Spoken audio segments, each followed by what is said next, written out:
चलिए अब हम टीथ सेटिंग शुरू करते हैं। मेरे पास एक एक्रिलिक का टीथ सेट है।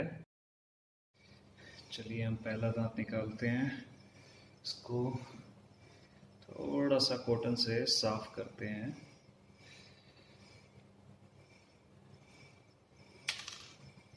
क्योंकि ये वैक्स अगर आपके इस दांत के साथ चिपकी रह गई तो जब आप डिवैक्सिंग करेंगे तो ये वैक्स जल्दी से उतरती नहीं है, इसलिए इसे स्टिकी वैक्स कहते हैं। आप गर्म पानी डालते रहेंगे, आपको बहुत मेहनत करनी पड़ेगी, इसलिए पहले ही इसको उतार लें।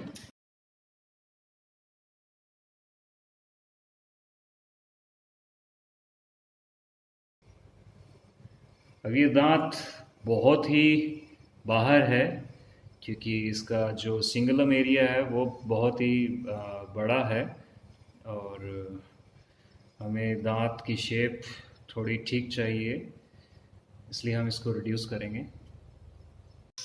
ये ध्यान रहे कि दांत बहुत ज़्यादा घिसे ना, इसलिए अगर आपको शुरुआत में 1 या 2 बार चेक करना हो तो आप इसको चेक कर सकते हैं कि आपको इसको कितना घिसाना है। अब आप देख रहे हैं, अब या तो हमें बेस प्लेट को थोड़ा सा घिसाना पड़ेगा या फिर दांत को थोड़ा सा और। चलिए इस दांत को थोड़ा सा और घिसाते हैं। मैं आपको सभी दांत घिसा कर नहीं दिखाऊंगा, ये वीडियो फास्ट फॉरवर्ड कर दूंगा ताकि आपको समझने में आसानी हो, इसलिए सिर्फ 1 या 2 दांत ही मैं आपको घिसा कर दिखाऊंगा। जैसे एंटीरियर हो गया या फिर एक पोस्टीरियर हो गया।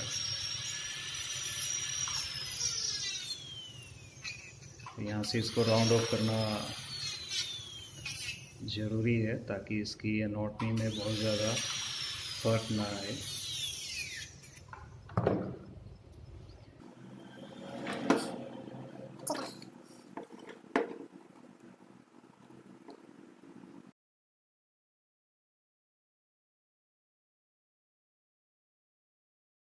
अब हम वैक्स को थोड़ा सा हटाएंगे। ध्यान रहे आपकी मिड लाइन शिफ्ट नहीं होनी चाहिए, इसलिए आप बेस प्लेट पे इसे मार्क कर सकते हैं। थोड़ा सा बेस प्लेट को भी आप घिसा सकते हैं, कार्व कर सकते हैं। बस एक बात ध्यान रहे, आपके बेस प्लेट के नीचे ज़्यादा डीप तक कार्बर ना ले जाएं आप, नहीं तो जो मॉडल है उस पर स्क्रैच आ जाएंगे।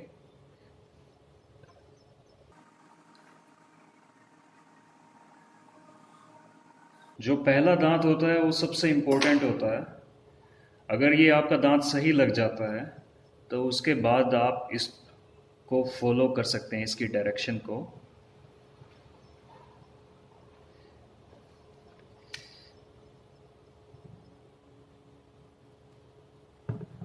देखिए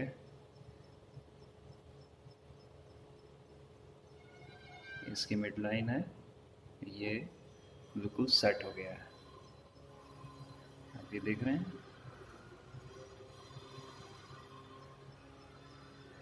this one mid line and this one, ये बिल्कुल आपके एज पर ही आना चाहिए। अगर नीचे जा रहा है 1-8 mm, अगर ये नीचे चला जाए इट्स ओके, लेकिन ये बिल्कुल लेवल पे रहना चाहिए। बिकॉज डॉक्टर जो रिलेशन लेता है, जो वैक्स वाइट बनाता है, वो पेशेंट के माउथ के अकॉर्डिंग बनाता है।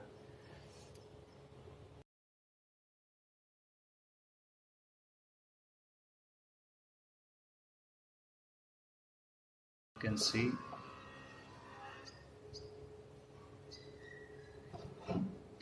इन दोनों दांतों के बीच में कोई स्पेस नहीं होना चाहिए मीडियल साइड में। अच्छा, अभी एक बहुत ही ज़रूरी बात बता रहा हूँ मैं आपको। जब हम ये 2 दांत लगा देंगे तो इनको लगाते वक्त एक चीज़ का और ध्यान रखना है, आपके जो दांत का इंसाइजल एज है वो लोअर के वेस्टिबुलर एरिया पे फॉल करना चाहिए। अगर आप देखें तो ये चीज़ यहाँ पर फॉल करनी चाहिए। ठीक वैसे ही यहाँ से अगर देखें हम तो ये चीज़ यहाँ पर फॉल करनी चाहिए वेस्टिबुलर एरिया में। इसका क्या फ़ायदा है? इसके लिए जो हम लोअर के दांत लगाएंगे उनके लिए जो जगह चाहिए होती है, और बहुत सारी बातें हैं टेक्निकल कि ये इंसान किस तरह से फोर्स लगाता है, तो इंसाइजल मतलब दांत से खाने को काटने के लिए जो फोर्स लगेगी उससे लीवरेज पैदा ना हो, गलत तरीके से ना जाए, तो जो डायरेक्शन का हमें ध्यान रखना है वो ये है। ये बहुत ही ज़रूरी स्टेप है अगर आपको एक आइडल डेंचर तैयार करना है तो। और हाँ, आप इसको ग्लास स्लैब पे देख सकते हैं। मैं आपको आइडिया दे देता हूँ। ये दांत हम यहाँ पर एक प्लेन सरफेस पे रखकर चेक कर सकते हैं। तो जो इंसाइजल एज है दोनों के बराबर टच करने चाहिए, जैसा कि आप देख रहे हैं। अब जो लैटरल हम लगाएंगे उसका भी थोड़ा सा ध्यान रखना है कि जब ये लैटरल हम लगाते हैं तो ये सेंट्रल से थोड़ा सा ऊपर होना चाहिए। 1 mm एनएफ होता है, जैसा कि आप देख रहे हैं। और इसकी डायरेक्शन का भी ध्यान रखना है, ये भी बिल्कुल वैसे ही फॉल करना चाहिए। अगर ये लोअर का एंटीरियर रीजन ज़्यादा चौड़ा है तो आप इसको चौड़ा ही रखें दांतों को, आपको घुमाव देने की ज़रूरत नहीं है जल्दी।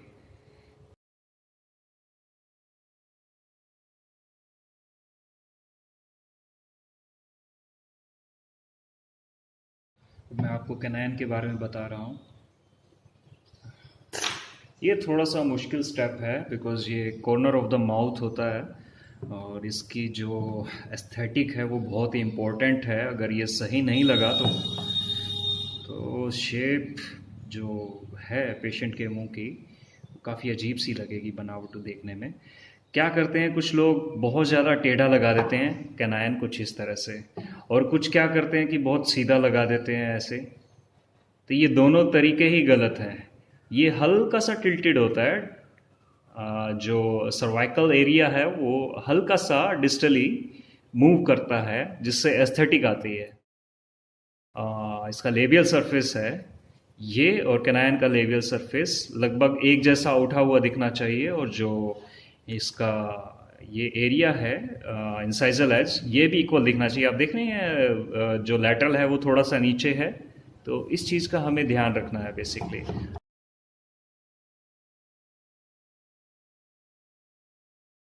और एक चीज़ हो, जो आपका इंसाइजल एज है वो कैनाइन में अंदर की तरफ घूमते हुआ आएगा। ये अब वेस्टिबुलर एरिया पे पर्टिकुलरली फॉल नहीं करेगा, थोड़ा सा अंदर होता जाएगा बिकॉज आगे मोलर रीजन स्टार्ट होने वाला है।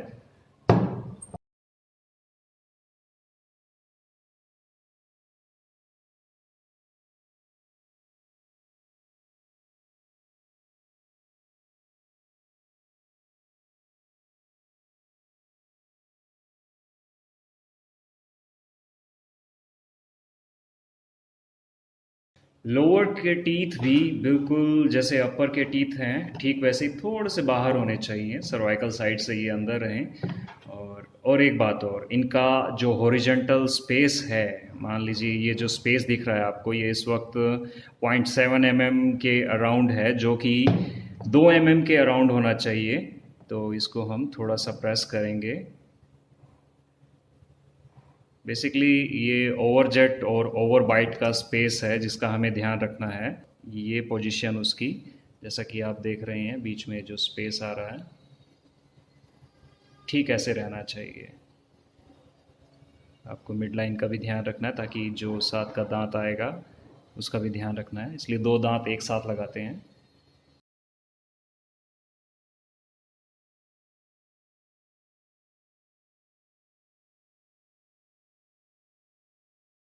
दांत को घिसाने में बिल्कुल भी ना डरें, ना ही हिचकें, क्योंकि जो बिगनर्स होते हैं वो सोचते हैं दांत घिस जाएगा ज़्यादा तो क्या होगा।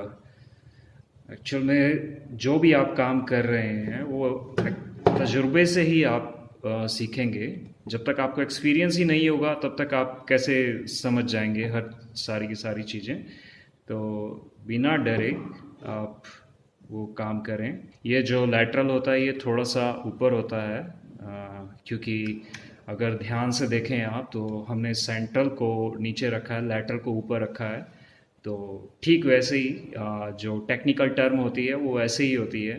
पैरेलिज्म जाती है अपर लोअर के टीथ की, तो हमें ये ध्यान रखना है। और एक बात और, जब आप एक तरफ का दांत लगाते हैं तो आपको इमीडिएटली दूसरी तरफ का दांत लगाना है। ये नहीं कि आपने लेटर लगा दिया और उसके बाद सीधा कैनाइन लगा रहे हैं। इससे क्या होगा कि आपके दांतों की जो सिमेट्री है वो आप समझ नहीं पाएंगे, और जब ये एंटीरियर लग जाएंगे दांत 6, तो आपको लगेगा कि इसमें कुछ चेंज करने की ज़रूरत है, तो वो चीज़ आपको परेशान करेगी। इसलिए पहले से ही आप इस चीज़ का ध्यान रखें।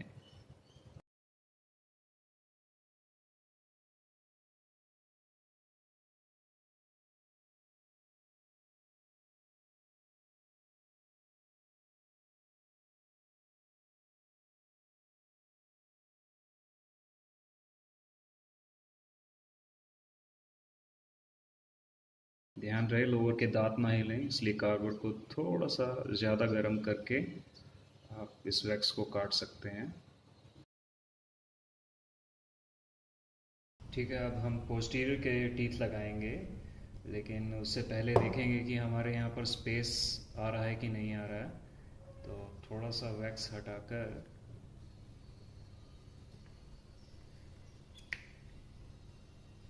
आप प्रीमोलर को देखेंगे चेक करके। अगर ये एज बिल्कुल इक्वल जा रहे हैं तो आपको रिड्यूस करने की ज़रूरत नहीं है, लेकिन आप देख रहे हैं ये एज नीचे फॉल कर रहा है, तो हमें थोड़ा सा इसको रिड्यूस करना पड़ेगा, क्योंकि यहाँ पर बेस प्लेट पर टच कर रहा है।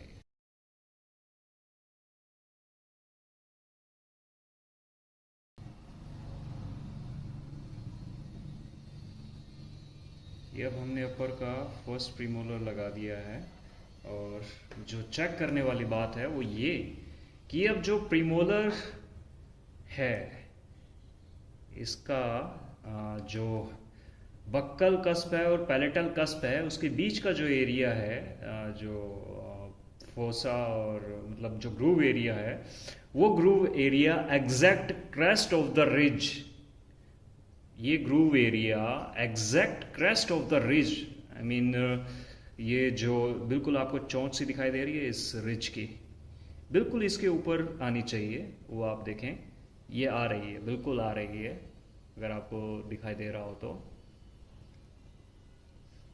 ये इसका बेसिक प्रिंसिपल है जो भी हम प्रीमोलर मोलर लगाएंगे।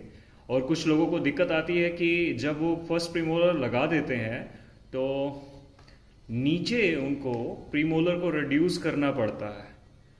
वो एक्चुअल में इसलिए करना पड़ता है क्योंकि जो हमारा कैनाइन का जो लोअर कैनाइन का जो डिस्टल एंड है वो बिल्कुल सेंटर में आना चाहिए अपर कैनाइन के। अगर वो आउट जा रहा है, डिस्टल की तरफ मूव कर रहा है इतना, तो हमें रिड्यूस करने की जरूरत पड़ेगी, उसको दांत को घिसाने की जरूरत पड़ेगी। ये क्रेस्ट ऑफ द रिज पे फॉल करे जो इनका ग्रूव एरिया है, ताकि पेशेंट मास्टिकेशन आई मीन जो खाना खाने की क्रिया है वो सही तरीके से कर सके, उसको किसी भी तरह की दिक्कत ना आए। इसके लिए आप अच्छे से टीथ सेट का चुनाव करें। अगर सस्ता टीथ सेट आप ले रहे हैं जिसके जो कस्प है, जो ग्रूव एरिया है वो इंटरलॉक नहीं कर रहे हैं, तो आप खुद के साथ तो बेईमानी कर रहे हैं और साथ में जो पेशेंट है आप उसको भी धोखा दे रहे हैं।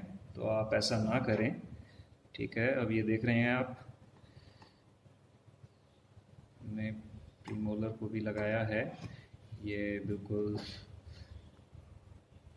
थोड़ा सा टिल्ट हो रहा था, तो अब हम इसकी crest of the ridge check करेंगे जो कि बिल्कुल सही जा रही है।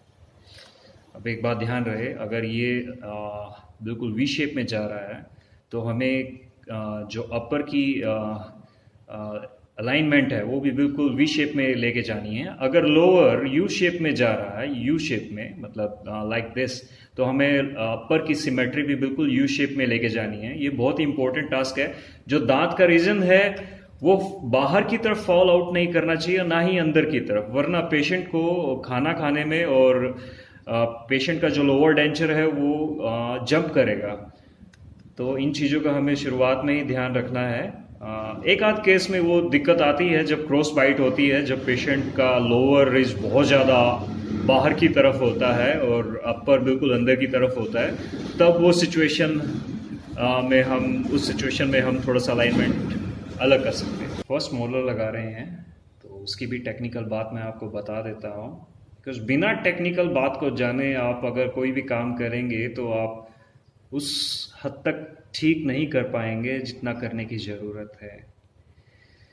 ठीक है, अब इसकी भी पहले crust of the ridge check करेंगे जो कि थोड़ा सा अंदर जा रही है, तो हम इसको थोड़ा सा बाहर करेंगे, साथ में जो प्रीमोलर था उसकी अलाइनमेंट के अकॉर्डिंग इसको थोड़ा सा बाहर।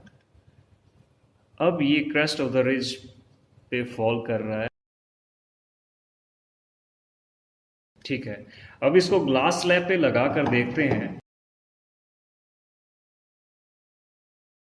तो जो फर्स्ट कस्प है दिस वन, ये नीचे टच नहीं होना चाहिए, लेकिन जो सेकंड कस्प है वो टच होना चाहिए, और पैलेटल कस्प जो है वो भी टच होना चाहिए। सेकंड मोलर लगा रहे हैं, इसकी भी एक खास बात है जो ध्यान देने वाली है। ठीक है, अब हम इस दांत को अप्लाई करेंगे। हाँ ठीक है, से आपको इसमें भी चेक करना पड़ेगा क्रेस्ट ऑफ द रिज जा रहा है कि नहीं। ये बिल्कुल जा रहा है। इसमें जो ध्यान रखने वाली बात है, आपके दांत को थोड़ा सा कर्व होना चाहिए डिस्टल साइड की तरफ। देखिए हमारा जो थर्ड मोलर होता है इंसान का, तो वो थोड़ा सा कर्व होता है। ठीक उसके अकॉर्डिंग ही हम डेंचर को तैयार करते हैं, लेकिन इसमें सिर्फ सेकंड मोलर तक ही काम करते हैं। तो ये एक टेक्निकल टर्म है, थोड़ा सा गहराइयों वाली बात है। बहुत सारी बातें वैसे कर्व स्पीक, कर्व विल्सन, लेकिन आपको बस ये जानना जरूरी है कि आपका ये क्रेस्ट ऑफ द रिज पे फॉल करे और थोड़ा सा कर्व में हो, तो आपको कोई दिक्कत नहीं आएगी। ये अब हम लोअर के दांत लगाते हैं। सबसे पहले हम बेस लगाएंगे, और डेंचर में बेस होता है फर्स्ट लोअर का मोलर। पहले हम इसको लगाएंगे। अब ये देखेंगे आप कि ये काफ़ी दूर जा रहा है। जो लोअर का बक्कल कस्प है वो अपर के फर्स्ट मोलर और सेकंड प्रीमोलर के बीच में जाना चाहिए, इसलिए मैं इसको थोड़ा सा निकाल कर इसकी पोजीशन को शिफ्ट करूंगा।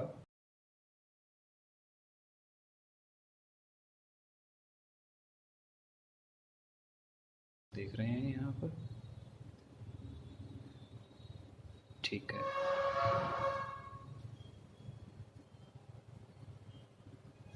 इसमें ये बात ध्यान रखने वाली है कि आप इसको अंदर की तरफ से भी देखें, हालांकि आपको दिखाई नहीं देगा यहाँ से क्योंकि लाइट की थोड़ी सी प्रॉब्लम है, बट इसकी इंटरलॉकिंग सही होनी चाहिए।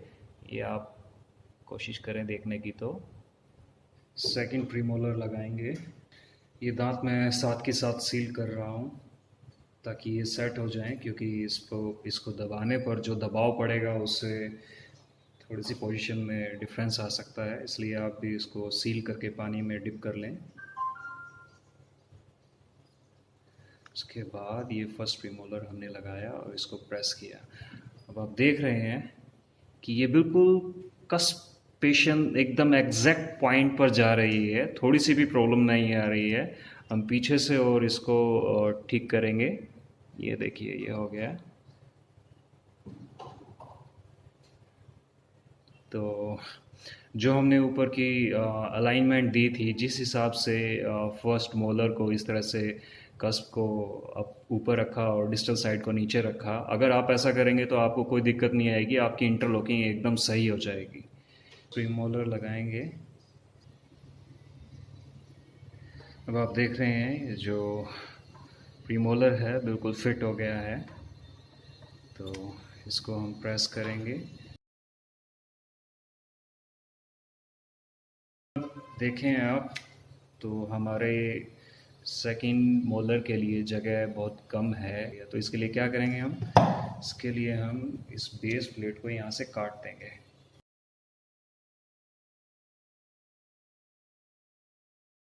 देखें क्या जगह बनती है। हाँ, जगह बनी है, खूब बनी है जगह। अप्लाई करते हैं, थोड़ी सी वैक्स लगाएंगे।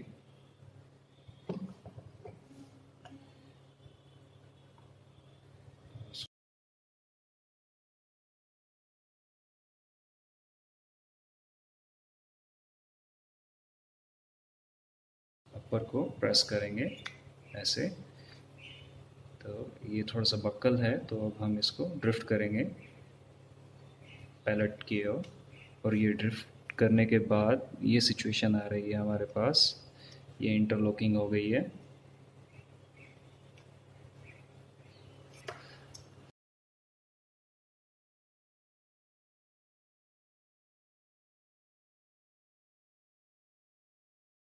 एक कर्व जा रही है, ठीक जैसे यहाँ पर जा रही है। ठीक है, हमने ये पूरी की पूरी टी सेटिंग कर दी है। अब ये जानने के लिए कि हमने सही किया है कि नहीं, तो पहले हम ये देखेंगे क्रेस्ट ऑफ द रिज बिल्कुल सही फॉल कर रही है। दूसरा जो सबसे इम्पोर्टेंट है बाद में देखने के लिए, वो ये कि जब आप इंटरलॉकिंग कस्प मिलाते हैं तो चेक करें आप मूव करके कि वो मूव कर रहे हैं कि नहीं। थोड़ी सी भी अगर स्लाइटली हो रही है तो दिक्कत। हाँ, अगर वो पूरा का पूरा मूव कर रहे हैं इस तरह से तो समझिए इंटरलॉकिंग अच्छी है। और यकीन मानिए, इससे पेशेंट को खाना खाने में कोई भी परेशानी नहीं आएगी। अच्छा काम करें, बढ़िया करें। अब इसकी जो कार्विंग का स्टेप है वो मैं आपको अगले वीडियो में दिखाऊंगा।